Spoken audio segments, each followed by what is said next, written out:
Hindi to yung usual na pagsamba natin, but I hope, even though alam ko pagod ang ilan sa atin, hindi sanay maaga gumising, I hope ngayong umaga handa na po ang ating mga puso upang makinig ng salita ng Diyos. But before that, I'd like to request our worship team para po pangunahan tayo sa pag-awit.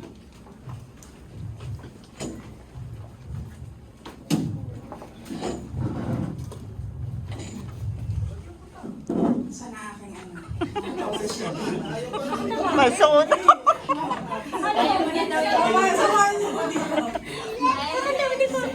Amen. Good morning, in and out. Good morning. Nakakalito, no? Nanawili tayong good afternoon, pero ngayon umagang-umaga. Pero hindi lang yung ano ang oras, di ba?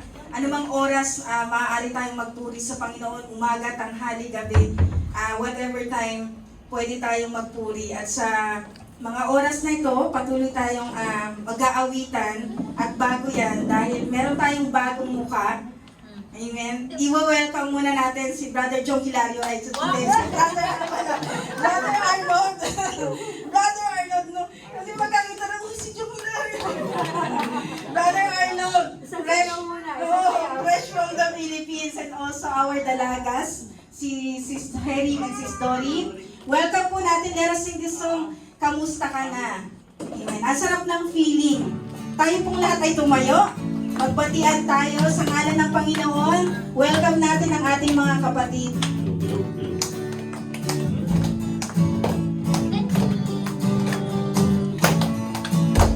Kamusta ka na? Kamusta ka na? Kita ko sa iyong mata na ika'y masaya. Hindi naman tayong nagkasama-sama upang umawit magpupuri sa kanyang sumamba. Kamusta ka na? Kamusta ka na? Puso ko'y nagagalak na ika'y makita. Ang sarap ng feeling, di ba pagsama-sama lagi? Pinupuri siya. Kay sarap ng feeling na ika'y kasama ko. Sabay na umaawit, sabay na sumasamba. Ang sarap ng feeling, di ba pag tayo sama-sama? Minsan pa, kamusta ka na? Kamusta ka na? Kita ko sa iyong mata na ika'y masaya. Hindi na naman tayong nagkasama-sama upang umawit magpuri sa kanya. Kamusta ka na? Kamusta ka na? Kamusta ka na? Puso ko'y nagagala na ika'y makita. Ang sarap ng feeling, di ba magsama-sama? Lagi pinupuri, pinupuri siya. Hallelujah. Di sarap ng feeling ko na ika'y kasama ko. Sabay na umaawit, sabay na sumasamba. Isarap ng feeling, di ba pag tayo sama-sama? Isarap ng feeling, isarap ng feeling, di ba pag tayo sama-sama? Isarap ng feeling, di ba pag tayo sama-sama? Kaya ko, Ate Jenny, so hindi kasi open ko yun. Let's pray. Heavenly Father, we come before you today with grateful hearts, thanking you for the privilege of worshiping in your holy sanctuary. As we gather here as your children, pour out your spirits upon us. Open our ears to hear your voice clearly. Soften our hearts so we may receive every word spoken in this place. May this service draw us closer to you. May it renew our faith, strengthen our love for one another, and deepen our walk with Christ. Guide the pastor's words through the Holy Spirit, that they may uplift souls, bless all who led in song or prayer, protect those listening from distraction. and let peace reign among all who are present today. We ask these things, trusting completely. In Jesus' name, amen. Amen. Praise God. Thank you, Ate Halim.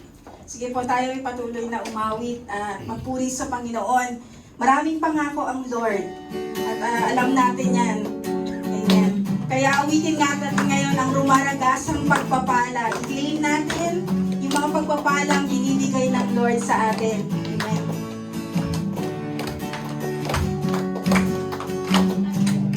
Anong sinabi ng Diyos?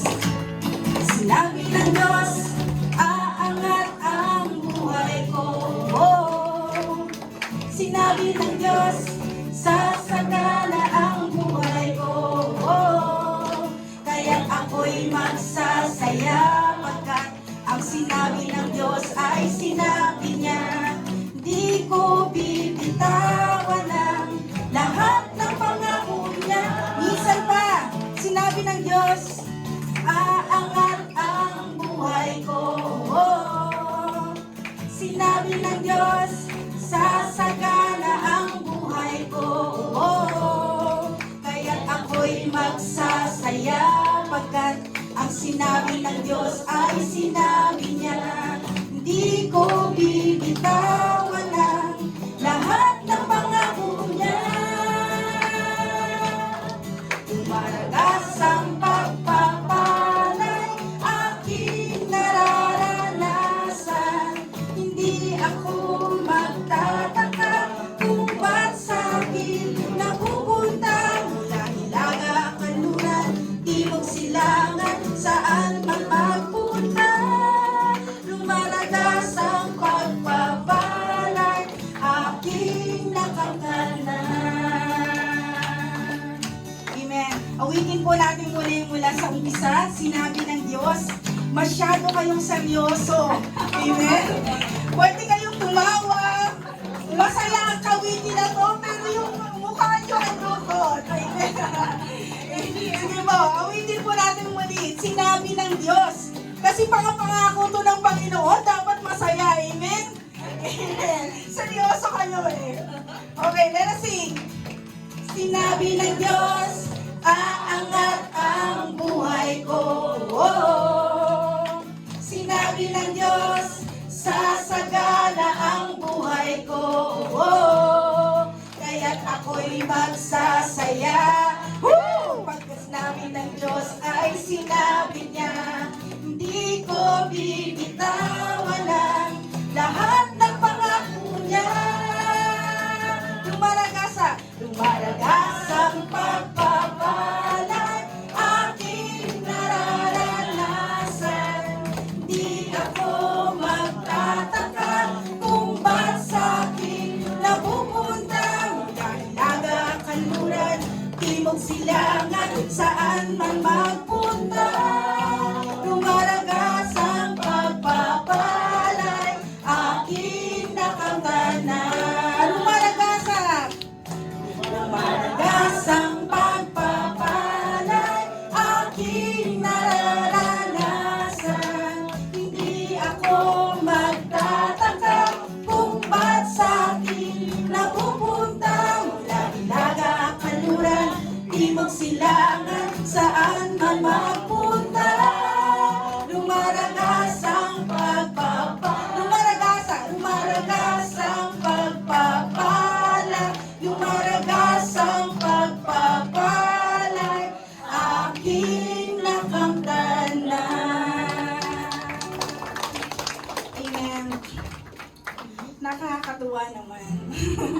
Dahil na-receive na natin yung mga blessings ng Lord. Amen? Amen. At maganda pong awitin na to. Alam ko na alam yung lahat to. This is a Tagalog version of Still. At sinasabi dito na anuman yung mga battle natin sa buhay, sabi ng Lord, be still and know that I am God. Amen. So, mga kapatid, sa mga oras na to, anuman yung mga struggle natin, kung anuman yung mga problema na kinakaharap natin ngayon, sinasabi ng Diyos sa iyo na be still. Dahil siya yung ating Panginoon na magbibigay ng sagot sa lahat ng ating problema. Amen? Amen. Yan.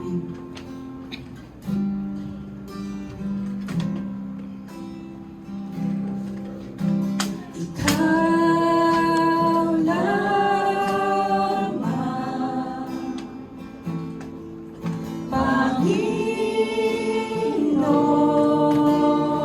Panginoon, kaagapan,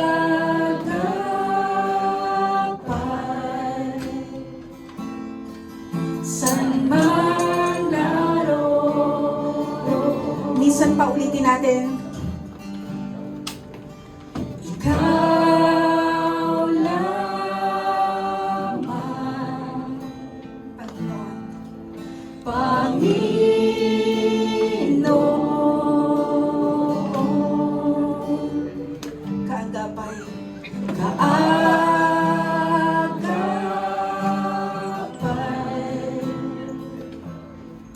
saan man naroon, suliranin man ay dumating, ikaw lamang, O Diyos, ang sasambahin. Panginoon ko, sa'yo lamang mananatili kailan pa man.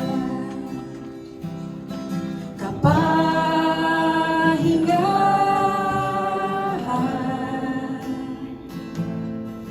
sa'yo nakamtan, kapangyarihan, ikaw ang pinagmulan. Suliranin man ay dumating, ikaw lamang, O Diyos, ang sasambahin. Panginoon ko, sa'yo lamang mananatili kailan pa man. Mananatili kailan pa man. Mananatili kailan pa man. Pangako nyo, aking panghahawakan. Pangako nyo, ang tangi kong sandigan. Pangako nyo'y tapat, magpakailanman ako ay di iiwan o pababayaan man. Pangako nyo'y aking panghahawakan. Pangako nyo, aking panghahawakan. Let us sing this song. Pangako nyo, ang tangi kong sandigan.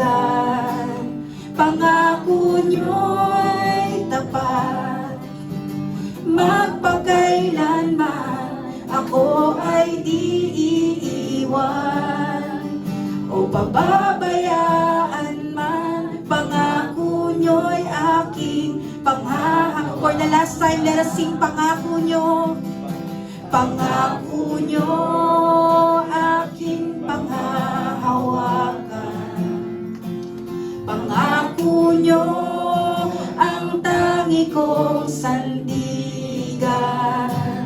Pangako nyo'y tapat, magpakailanman ako ay di iiwan o pababayaan man. Pangako nyo'y aking panghahawakan. Pangako nyo'y aking panghahawakan.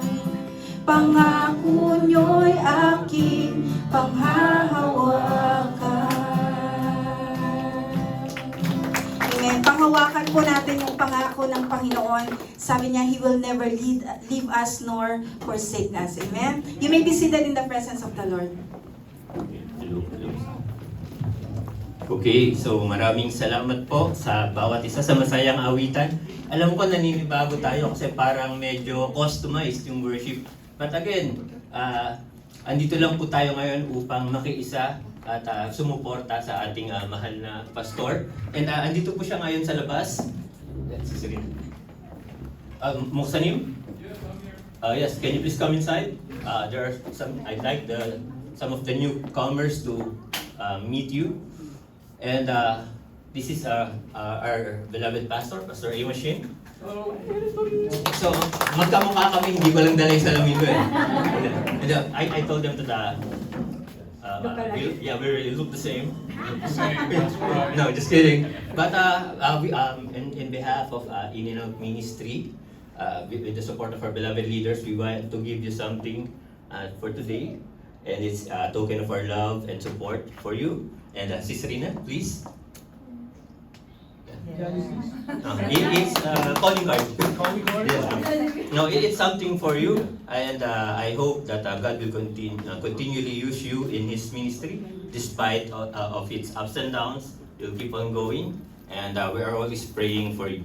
From In and Out Ministry, mabuhay. No, That's for you, that's for you. Pastor. That's for you. Jollibee. Jollibee. Jollibee. Jollibee. Remember Jollibee in the Philippines? So palakpakan po natin yung ating mahal na pastor. I'll be around. Yes. So may aasikasuhin lang po siya. Siya po talaga kung bakit po may In and Out Ministry. Siya po talaga yung kinausap ng Panginoon para ipunin yung mga foreigners dito na naghahanap ng spiritual home. So, dito po kami nagsimula, sa mga hindi pa po nakakaalam, dito po sa kwartong to, at sa mga ibang maliliit na kwarto, dito, doon po kami nagsimula. Doon nagsimula yung In and Out Ministry. And by the grace of God, hindi gumana yung spider sense natin. So, by the grace of God, ay patuloy na tayo nadadagdagan, patuloy na nai-improve yung ating location, and marahil, panorte na tayo ng panorte, and the time will come. Panorte, parang bakit pakinggan na? Pupunta na tayo sa North para mas maganda. So pupunta na tayo sa North, baka umabot na tayo ng North Korea. So okay, so maraming salamat po sa mga sumuporta at nagpakita ng pagmamahal sa ating pastor. And I need to make a short announcement. Ito po yung bilin ng ating mahal na pastor. So today, kaya po tayo nandito is magkakaroon po ng simple election. And yung reason po nito is just for formality. Kasi ang ating mahal na pastor ay pastor na dito. But, batid po natin na what I announced last week, nagkaroon po ng konting problema. And yung gagawin na meeting mamaya is kailangan lang po for documentation. Pero, we still need to vote. Meron pong booth na gagawin natin ay merong circle and X.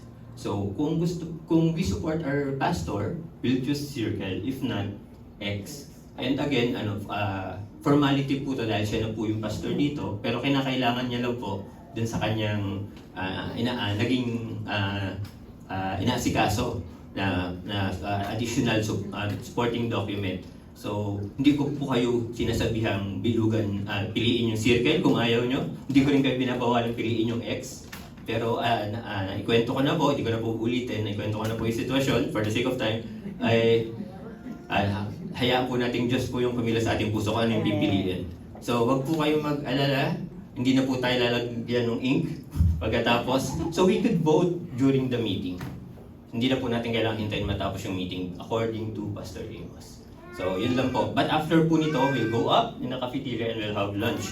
Pero before that, before we proceed to our sermon, ayoko palampasin ng araw na ito na hindi tayo makakarinig ng tanging bilang na fresh from the Philippines. So, I believe ito po yung pamilya ng ating guest speaker for today. And I'll just set up the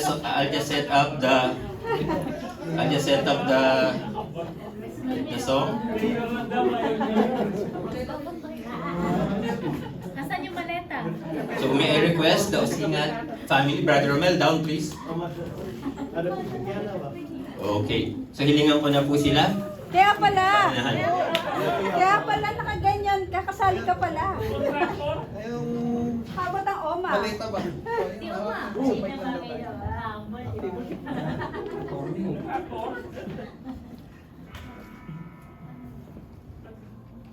Ready na bro? Okay na, sige. Go.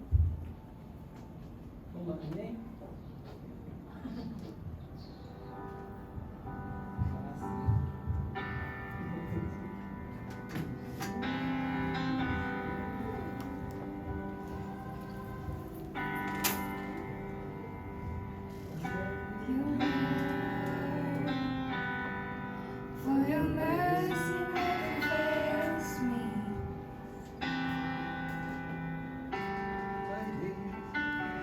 I've been held your hands.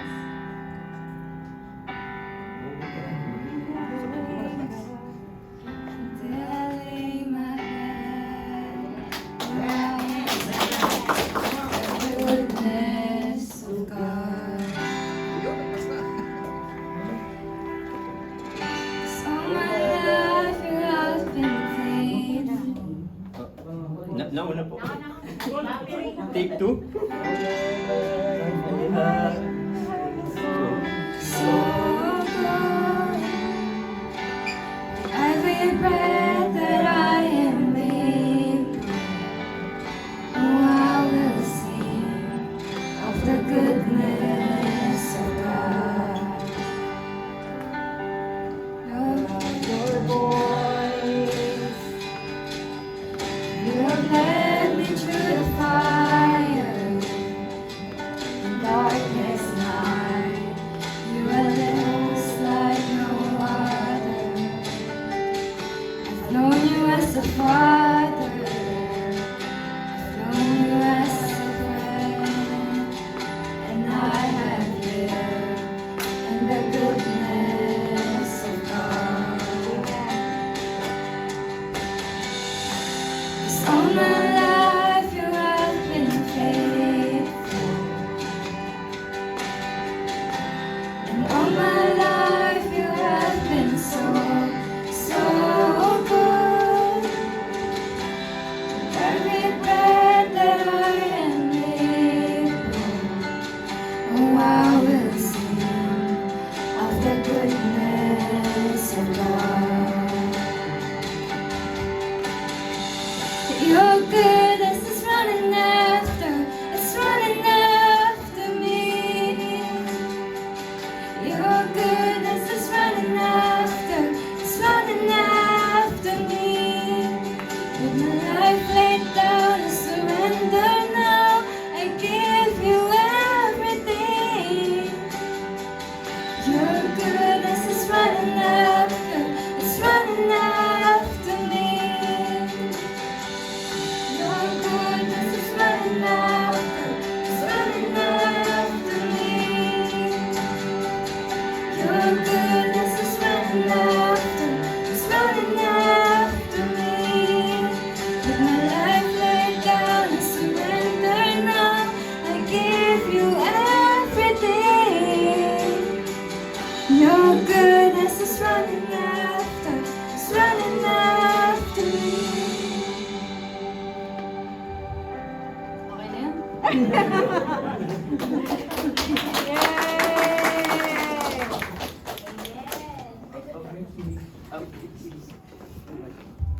Okay, maraming salamat po. And tunay nga pong nakakataba ng puso na kapag yung isang pamilya umaawit sa Panginoon. So next week, baka si Sis Rina kasama na pag kumanta ulit sila.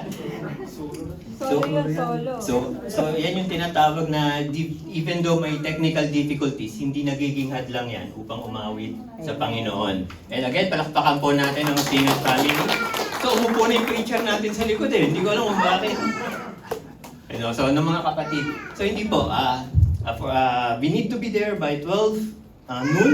So I have 30 minutes to preach. And ito po yung continuation ng ating series sermon, Brother Romel. Wala po tayong kontra. So last week po, ang ating pong series team ay Battle Ready, Armor for Every Believer. But before we proceed to our message, manalangin po muna tayo. Let's bow our heads and close our eyes. Ama namin Diyos na makapangyarihan sa lahat, tinataas, pinupuri po namin ang inyong pangalan. Dalayan ko pong patuloy na open our hearts, open our eyes, Panginoon, open our minds as we listen to your word. Gamitin niyo po ito to remind us, to rebuke us, O God, nang makita po namin ano po ang nais niyong ituro sa aming buhay. Patuloy niyo po akong gamitin upang maging instrumento ng inyong mensahe, O God. Dalayan ko pong patuloy na ibaba niyo po ako nang kayo po ang patuloy naming maitaas at mapapurihan sa araw na ito. At muli ito pa dalangin sa Panginoon Jesus. Amen. So last week, we talked about the armor of God.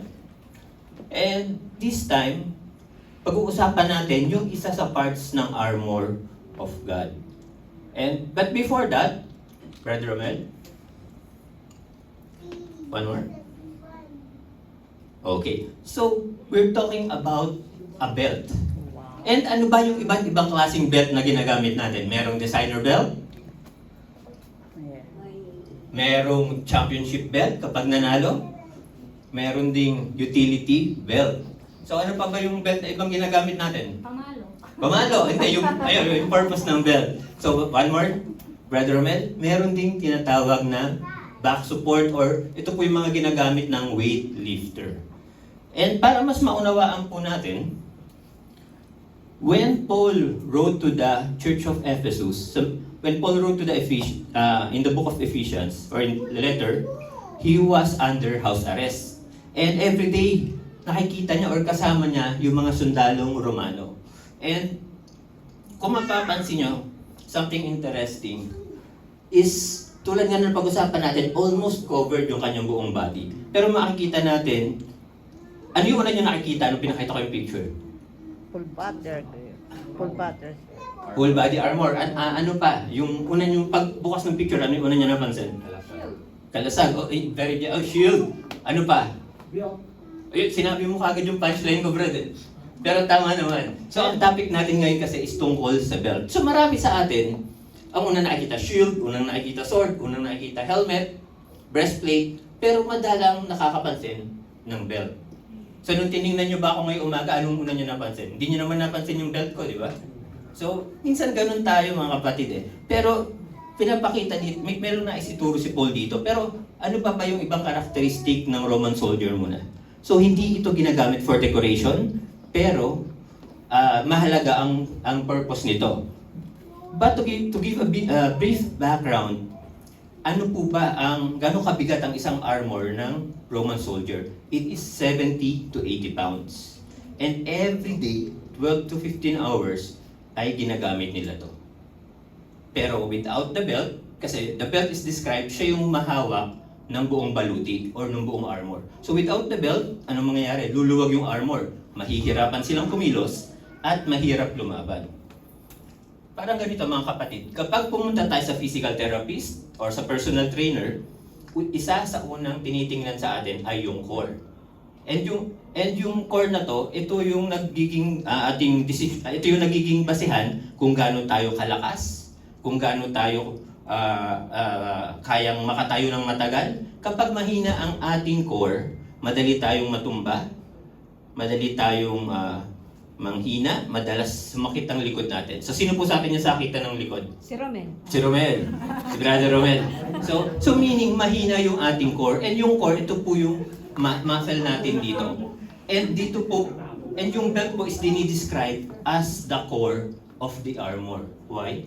Kasi siya yung nagsisilbing binding agent or binding equipment para hindi makalas o manghina yung armor. And that's why, ang title ng ating mensahe ngayon ay Buckle Up with the Belt of Truth. So may pangalan, yung bawat part ng armor, it describes something. So kung meron silang purpose sa isang Roman soldier, sa ating mga Kristiyano, sabi nung sermon natin last week, ay may gamit yung armor. And magsimula po tayo sa belt. And it is called the Belt of Truth. So ano po ba exactly yung katotohanan, Brother Romel? So ano pong, basahin po natin?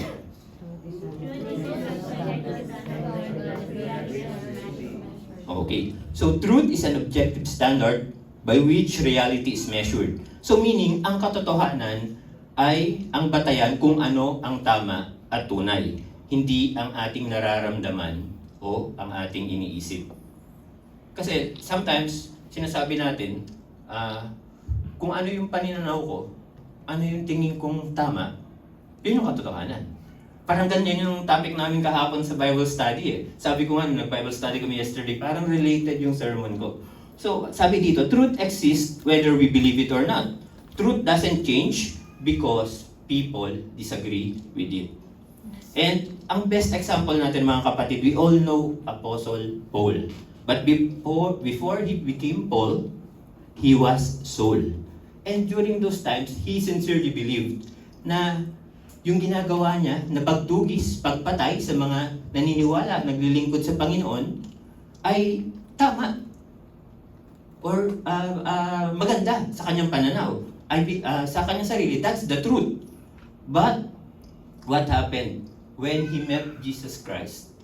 When Jesus Christ nagpakita sa kanyang Panginoon, nakipag-usap sa kanyang Panginoon on his way to the road to Damascus. Ano pong nangyari? Doon nakita ni Saul during those times ang katotohanan.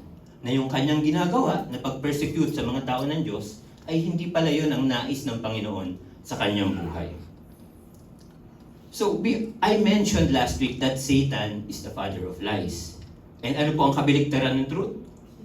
Lies, kasinungalingan. So, parang kabaliktaran ng good, Bad. ng darkness, Light. light. So, ganun po. So, si Satan is the father of truth. So, Satan, sometimes, hindi naman niya kagad tayo tinetempe. Pero, dinideceive niya tayo. There is a deception. So, he wants believer to believe lies instead of truth. So, mga kapatid, anong best example po dito? We remember Adam and Eve. Diba? Ano yung instruction ng Panginoon sa kanila? Don't eat. Yes, tama po. Don't eat the fruit of good and evil. Pero nung nakausap ni Eve, yung serpent, anong sabi? Nagbigay siya ng deception. Diniceive niya. At nagsabi siya ng lies. Anong sabi niya? Sigurado ka bang bawal mong kainin yan? Gano'ng katotoo yung sinasabi ng Panginoon sa'yo? Hindi kagad nila tinukso na kung ano pa man, pero question niya kung gano'ng katotoo yung salita ng Panginoon those times. And ganun po ang trabaho ni Satan. And ngayong hapon na ito, meron po akong 3 bagay na gusto ipakita sa inyo. So, Brother Romel, our first point is, truth is absolute. So, ano po yun? Sabi po dito, truth is determined by us, it is discovered in God. Marami sa atin mga kapatid, naniniwala ngayon na ang katotohanan ay nakadepende sa tao o sa sarili nating pananaw. So narinig natin yung mga katagang, ikaw nang bahala, basta kung saan ka masaya, tumuloy ka lang, suportahan ka, sabi nila. Yung iba naman, sabi, kung ano ang tama para sa iyo, tama yon. Kung ano naman ang tama sa akin, tama rin yun. Pero I believe, kung yun yung paniniwala natin mga kapatid, ang masasabi ko lang, may tama kayong lahat. Why? Kasi we have no standard kung ano ba talaga yung katotohanan. Kasi in our own minds, lahat tayo tama sa ating sariling pananaw. Ngunit mga kapatid, hindi tayo ganun bilang mga mananampalataya. So, isa sa problema sa ating panahon is relativism. So, ano pong ibig sabihin ng relativism?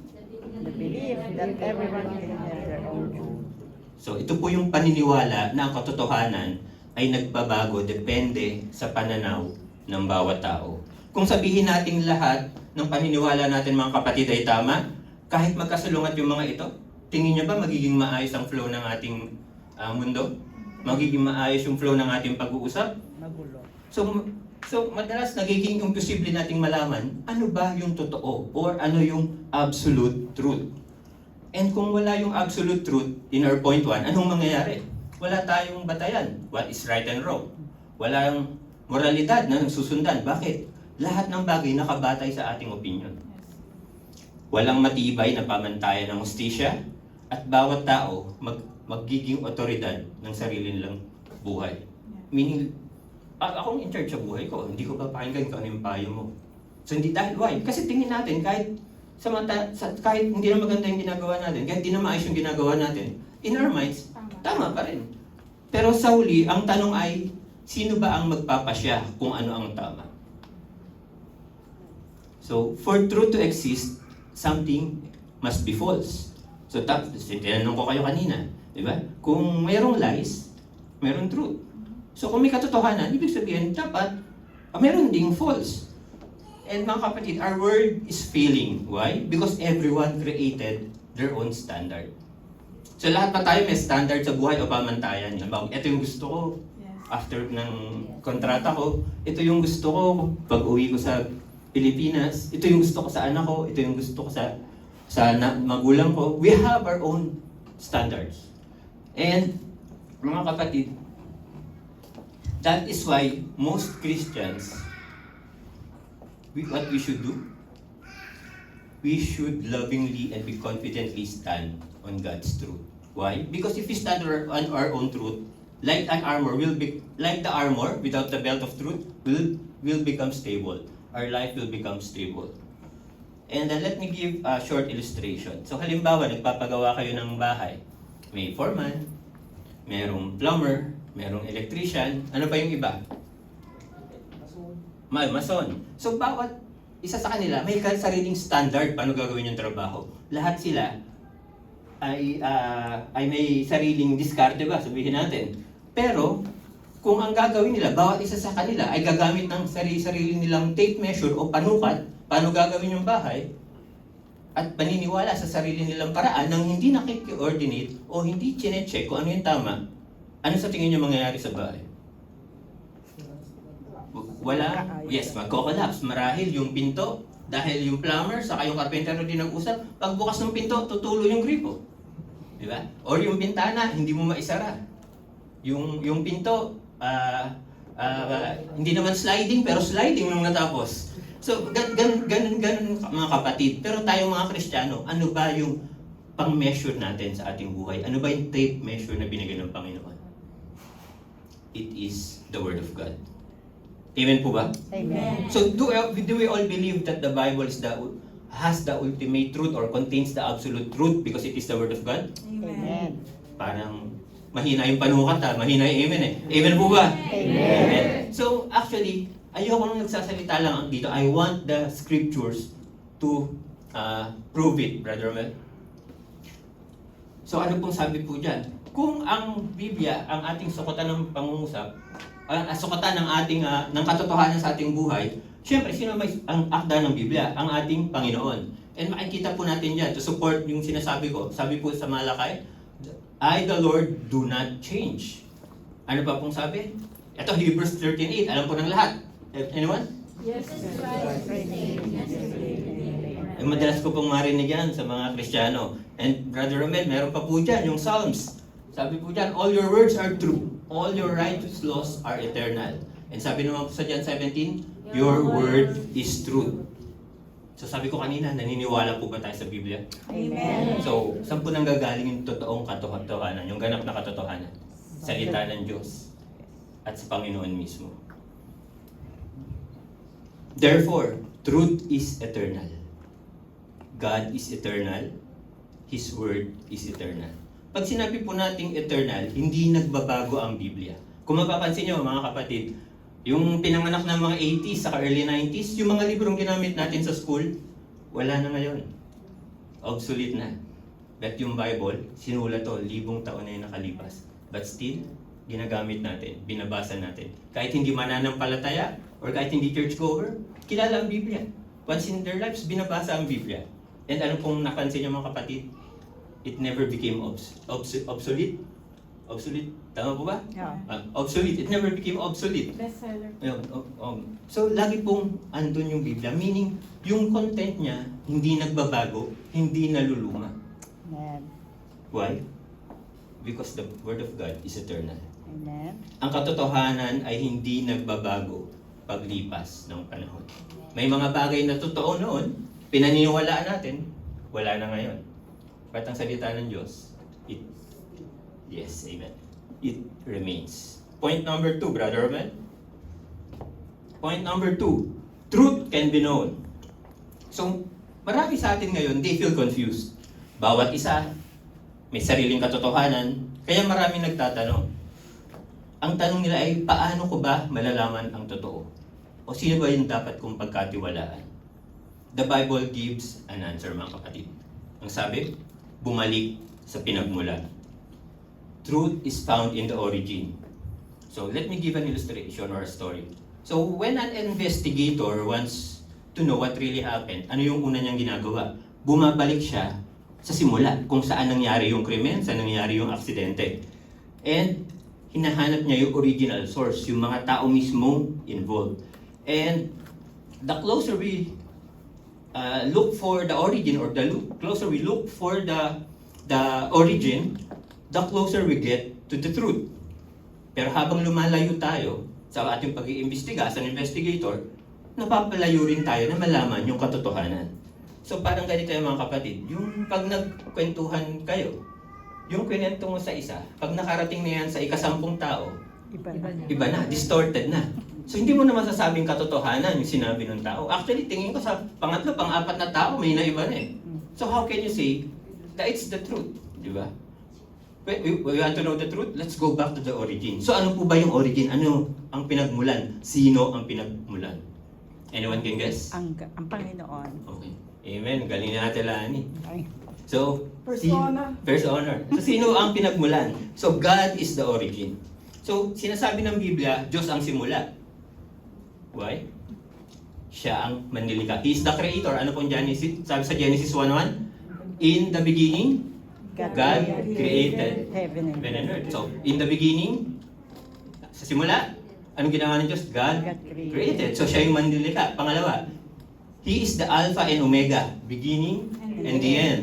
Kung gusto nating malaman ang katotohanan, mga kapatid, if you want to know the truth, the absolute truth, kailangan nating makilala ang Panginoon. And sino nga ba ang Panginoon? Sino ang Diyos? So nakasulat po yan in Hebrews chapter 1, 1 to 13. So ako na lang po yung magbabasa. Nung una, nagsalita ang Diyos sa ating mga ninuno sa iba't ibang panahon at sa iba't ibang paraan sa pamamagitan ng mga propeta. So nung unang panahon, God revealed Himself through prophets. And yung mga prophets na yan, yung ibang mga taong pinagpakitaan niya, ay sila yung mga taong inspired na sumulat ng kanyang salita. And verse 2, ngunit sa mga huling araw na ito, yung covenant, our time, siya ay nagsalita sa atin sa pamamagitan ng kanyang anak. Sa pamamagitan ng anak ay nilikha ng Diyos ang sanlibutan at siya ang piniling tagapagmana ng lahat ng bagay. Number 3, Brother Romel, please. Number 3, nakikita sa anak ang kaluwalhatian ng Diyos. Kung ano ang Diyos ay gayon din ang anak. So meaning, ang anak, which is Jesus Christ, ang ganap na larawan ng ating Panginoon. Ibig sabihin nito, kung gusto mong makilala kung sino ang Diyos, tingnan mo si Jesus. Kung gusto mong malaman kung paano magmahal ang Diyos, tingnan mo si Jesus. Kung gusto mong malaman kung paano magpatawad ang Diyos, tingnan mo si Jesus. Amen. Kung gusto mong malaman ang katotohanan, if you want to know the absolute truth, tingnan mo si Jesus. Amen. And ano po ba ang sabi ng Biblia, Brother Romel? So, ano po ang sabi ng Biblia? In John 14:6, alam po ng bawat isa. Please read, everybody. I am the way, and the truth, and the life. No one comes to the Father except through me. So, malinaw po. I am the way, ako ang daan. I am the truth, ako ang katotohanan, and the life, ang buhay. Walang makakapunta sa Ama except through me. So, notice, sabi po dyan, I am the truth.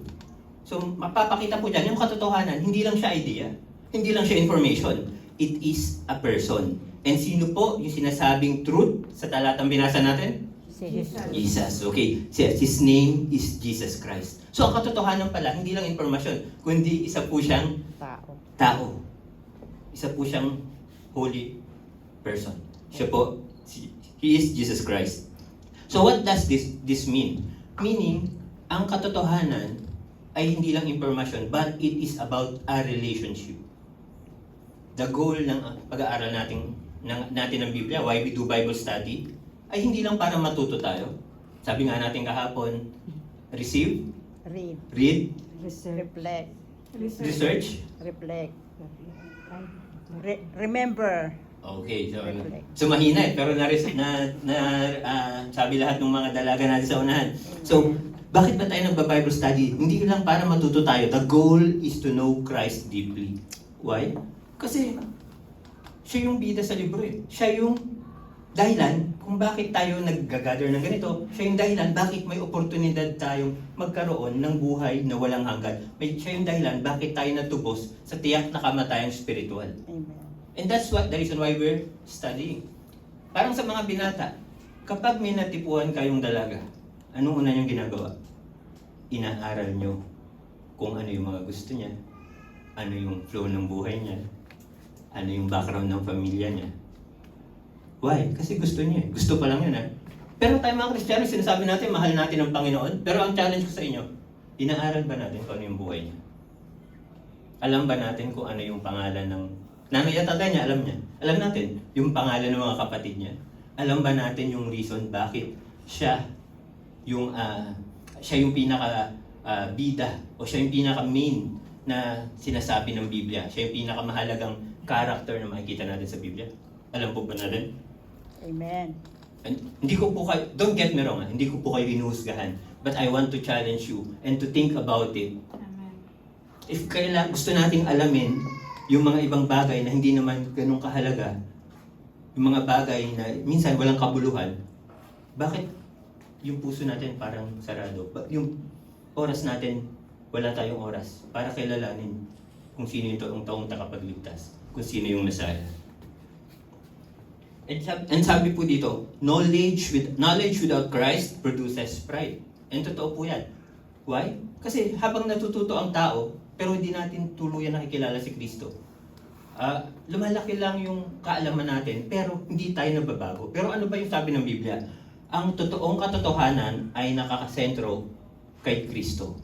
And yung focus natin kay Kristo, it produces transformation o pagbabago. So, may tanong ako, Pastor, paano ko malalaman kung tama yung gagawin ko? Kasi hindi naman lahat nakasulat sa Biblia.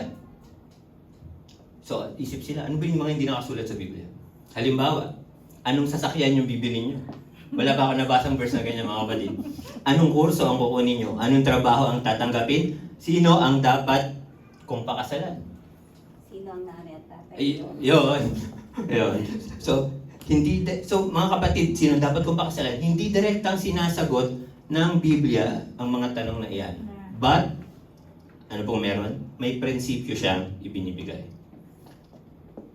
Naalala niyo po yung what would Jesus do?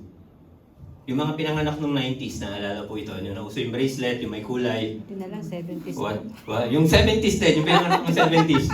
So, what would Jesus do? Ibig sabihin, ano ang gagawin ng Panginoon? Ano yung ating prinsipyo sa Biblia? Ano yung gagawin ng Panginoon? Sa bawat desisyon, sa bawat salita, sa bawat kilos, ito yung tanong na dapat nating itanong sa ating mga sarili.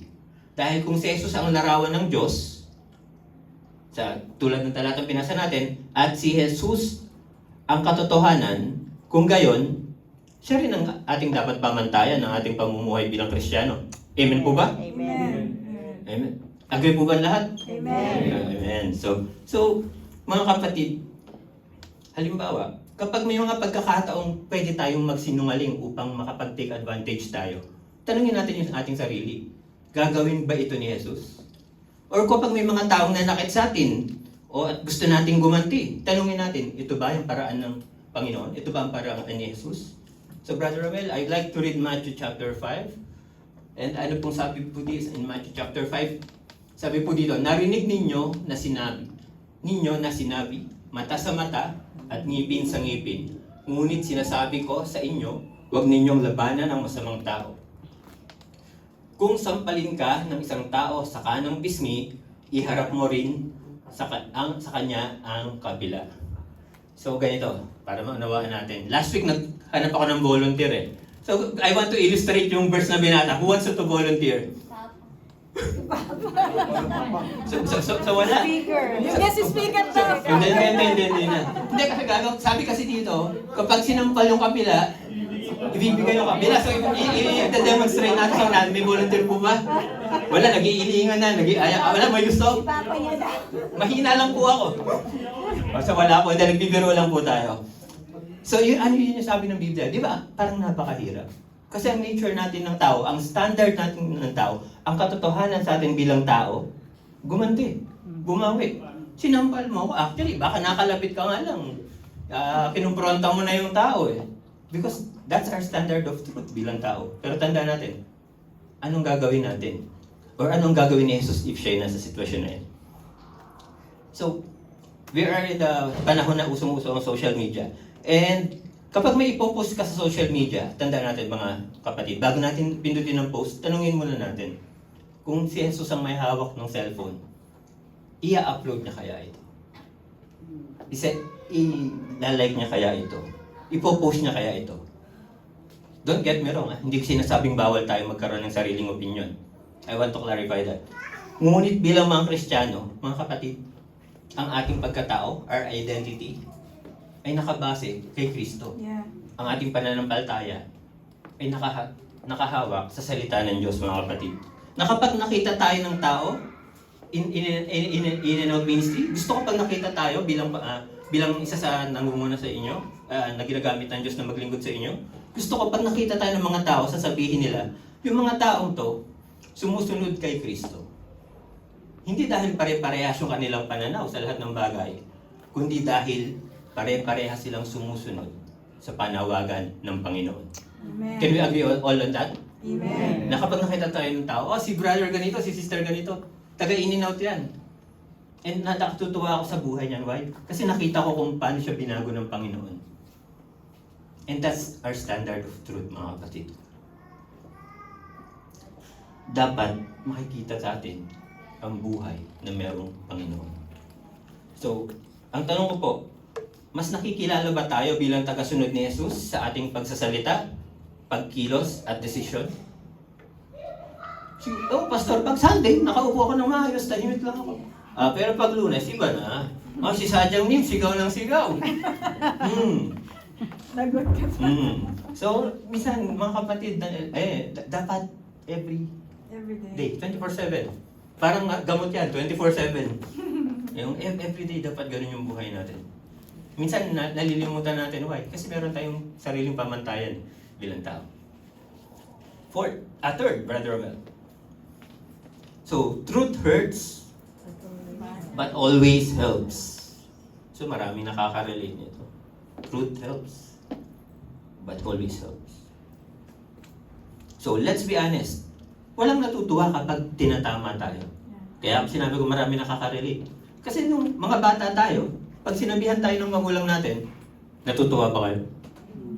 No? Unang sumagot si Serena. So hindi. Why? Because yung katotohanan, yung correction, it confronts us. And ini-expose niya kung ano yung meron sa puso natin, which is pride, tinatagong kasalanan, and sometimes, china-challenge ng katotohanan yung lifestyle natin kung paano tayo mamuhay ayon sa ating pamantayan. And sa unang reaction natin, kadalasan, masasaktan tayo eh. Bakit? Dahil may bahagi sa atin na ayaw tumanggap ng katotohanan. Totoo po ba? Amen. Parang yung example kahapon sa Bible study, sabi kahapon, minsan nagbabasa tayo ng Biblia. Pero pag nasaktan tayo o tinuturuan tayo na itama yung ating pananaw, minsan nilalagpasan lang natin eh. Hahanap tayo yung matutuwa tayo, yung ma-encourage tayo. Pero pag pagtuturo, pagtatama, pagsasabi ng kung ano yung katotohanan, ayaw natin yan eh. Totoo po ba? Yeah. At least honest kayo ngayon, you're telling the truth.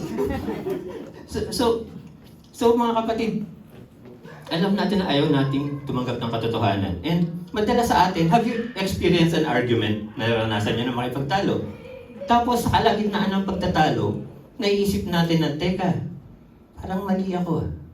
Parang sala yung pagkakaunawa ko sa sinabi niya. Pero minsan, hindi na tayo umaamin. Why? Kasi nahihiya tayo eh. Kaya anong ginagawa natin? Pinagpapatuloy natin yung pakikipagtalo or yung argument. And lahat tayo, naka-experience na po ba? Yes. Amen. So kung meron pa po hindi naka-experience, yung malina, yung pinipilit pa, pasyal po kayo sa bahay para ma-witness nyo. Hindi, biro lang po. Biro lang po. So, at sabi dito, lahat tayo nakakaranas niyan. But accepting the truth is always better than continuing the error. Malinaw po ba? So mas magandang tanggapin natin yung katotohanan. Mas mabuting tanggapin natin yung katotohanan kaysa magpatuloy tayo sa mga bagay na alam na nating mali o hindi maganda o hindi makakatulong sa ating buhay spiritual. And sometimes, mga kapatid, God's Word encourages us. May mga linggo na masaya tayo, sabi nga sa Bible study kahapon, sasabihin, Amen, ang ganda ng mensaheng narinig ko. An example po yan ng teacher natin. Pero meron din mga nalinggo na tahimik tayo. Parang ngayon. Tahimik po tayo lahat. Why? Kasi alam natin na nasasaktan tayo sa mensahe. Alam natin, nakikita natin yung sa mensahe, yung katotohanan na gustong iparating sa atin ng Panginoon. So, di ba? Dahil ang salita ng Diyos, hindi lamang siya nagbibigay inspiration, mga kapatid. Sinasabi niya, din na ang katotohanan. And sabi nga kanina, truth hurts. So, why? Because it convicts us, it comforts us, yung salita ng Diyos, but it also corrects us. But ano yung sabi? Truth hurts, but always helps. And yan po yung salita ng Diyos. Parang sa magulang natin. Sabi nga kanina, sinasabihan tayo palagi. Pero, nung lumalaki tayo, aminin nyo o hindi? Sino yung pasaway sis? So habang lumalaki tayo, nare-realize natin, totoo, sinasabi. Ito, simple lang yung example ko. Nung bata ako, lagi akong sinasabing matulog sa tanghali. Kasi paglaki mo, hahanapin mo yan, di mo na magagawa. Hindi ako naniniwala. Nagtutulog-tulogan akong ganyan. Ganyan-ganyan lang ako. Hanggang 1 oras, 2 oras, nakahiga lang ako, di ako natutulog. Pero nung lumaki na ako, na-realize ko, simpleng bagay mga kapatid. Totoo pala yung sinasabi ng nanay ko. Truth pala yung sinasabi ng nanay ko. So hindi kayo makakaibo kasi totoo, naranasan nyo ngayon. Oh, gusto nating matulog sa tanghali, hindi na pwede. Why? We have other responsibilities. Pero ng mga bata tayo, hindi tayo naniniwala. Ayaw na ayaw natin. Gusto lang natin maglaro sa labas. Pero ngayon, anong hinahanap natin? Matulog o makaidlip sa tanghali, di ba? So, simpleng bagay, pero tingnan nyo. Ganun po yung katotohanan eh. Minsan akala natin, simple lang. Pag di tayo sumunod, hindi natin minsan agad mararamdaman yung pag-correct pag-convict ng Panginoon eh. Pero eventually, habang tumatagal, dadaanan at dadanasin natin yun. Ginagawa po ba natin? Amen. So, amen po ba? Yeah, okay. So, Brother Ramel, please.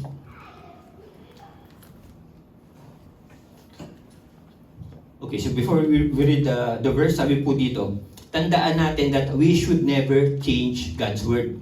Sabi natin kanina, God's Word is eternal. Yes. So we should not never change God's Word to fit our lifestyle. Huwag nating piliin, huwag nating baguhin yung ano nakasulat sa Biblia para lang mabigay natin kung ano yung pamantayan ng buhay natin. Anong kailangan natin gawin? We should change our lifestyle.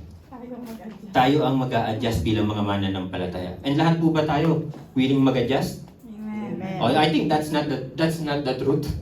Willing po ba? Amen. Amen. Oh, sige titingnan ko kayo sa mga susunod na linggo biro lang po. So ganun po talaga. Truth may hurt us for a moment, but it always produces freedom. So sabi nga po dyan, if you hold to my teaching, you are really my disciples, then you will know the truth. And sabay-sabay po tayo. The truth will set you free. Yung may conviction. The truth will set you free. Yung iba parang ayaw pa rin tanggapin yung katotohanan, di nagsasalita eh. But anyway mga kapatid, let's continue. So kung mapapansin natin yung talata, sabi diyan, hold my teaching, panghawakan niyo ang aking salita, ang Biblia. Know the truth, kilalanin niyo ang katotohanan, ang Panginoong Jesus. And experience freedom. So freedom is not found by ignoring God's truth. Yes. Freedom is found by obeying it. Amen. Mga kapatid, ang tunay na kalayaan ay kapag nakilala na natin ang Panginoon. Kapag unti-unti na nating nagagawa na mamuhay para kay Kristo. Amen. What would Jesus do? Sabi natin kanina. I'd like to close sa isang illustration ng ating mensahe ngayong hapon na ito. And isipin natin, isa tayong trend. Isa tayong trend. So, saan ba tunay na malaya ang trend? Malaya ba ito pag umalis sa Riles at nasa bukid? No, mga kapatid. Hindi.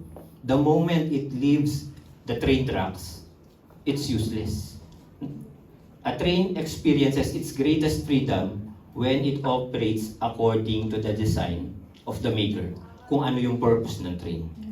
And mga kapatid, the same is true for us. Ganun din tayo. God designed us. Ang kanyang utos ay hindi ibinigay upang higpitan, upang limitahan tayo, kundi upang panatilihin tayo sa landas na kanyang nilikha para sa atin.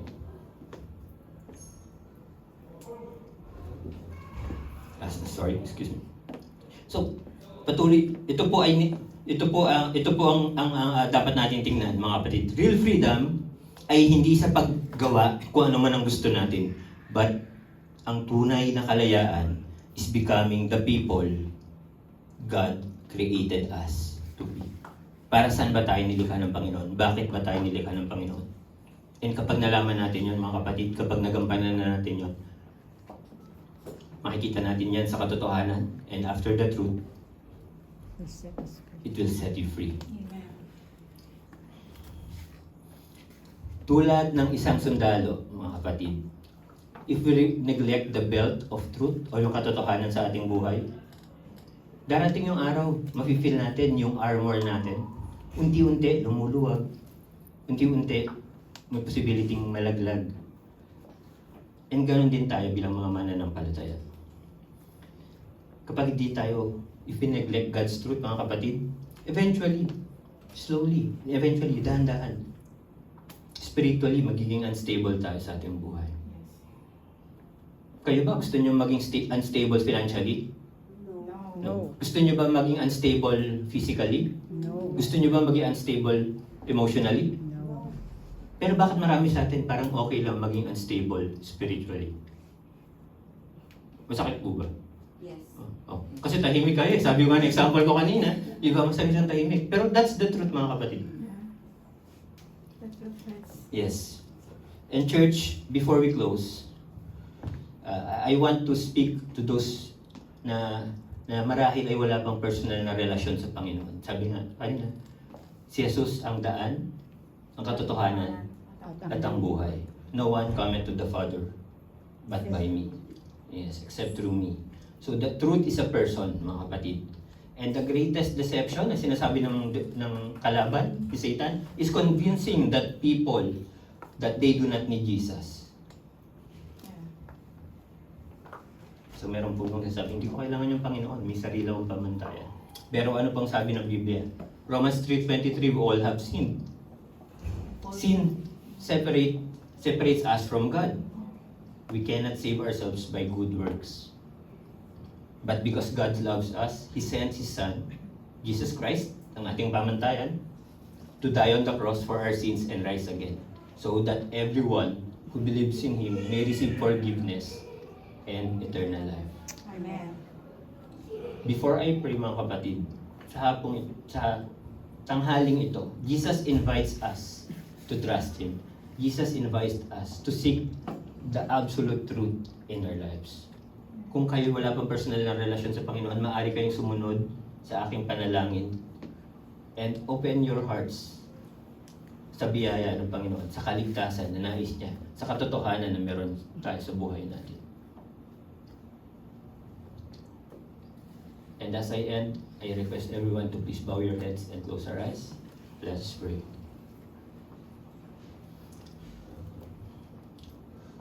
Lord God, our Heavenly Father, thank you for speaking to us through your word.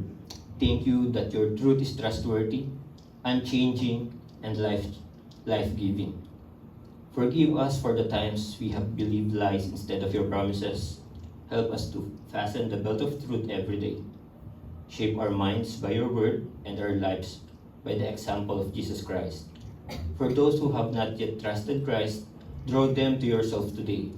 We confess that Jesus is Lord. We believe that He died for our sins and rose again. We place our faith in Him alone for salvation. In Jesus' name we pray. Amen. Amen. So kung kayo po ay nasaktan, yun po yung katotohanan na sabi ng Biblia. And Brother Romel, yan po yung ating 3 points for this afternoon. Title po, Buckle Up, the Belt of Truth. Truth is absolute. Truth can be known. Truth hurts, but it helps. Tandaan po natin ito mga kapatid. And alam ko, ito yung isa sa mga linggo na uuwi tayong tahimik ko ay. Hindi dahil lang nasaktan tayo, kung hindi, hinipo ng Panginoon ang ating puso. Amen. Maraming salamat po sa bawat isa. And alam ko po na medyo mabilis at iba po to sa normal na flow natin. We don't have any announcements for today. We don't have any testimony muna. And we will return yung mga upuan, yung mga table.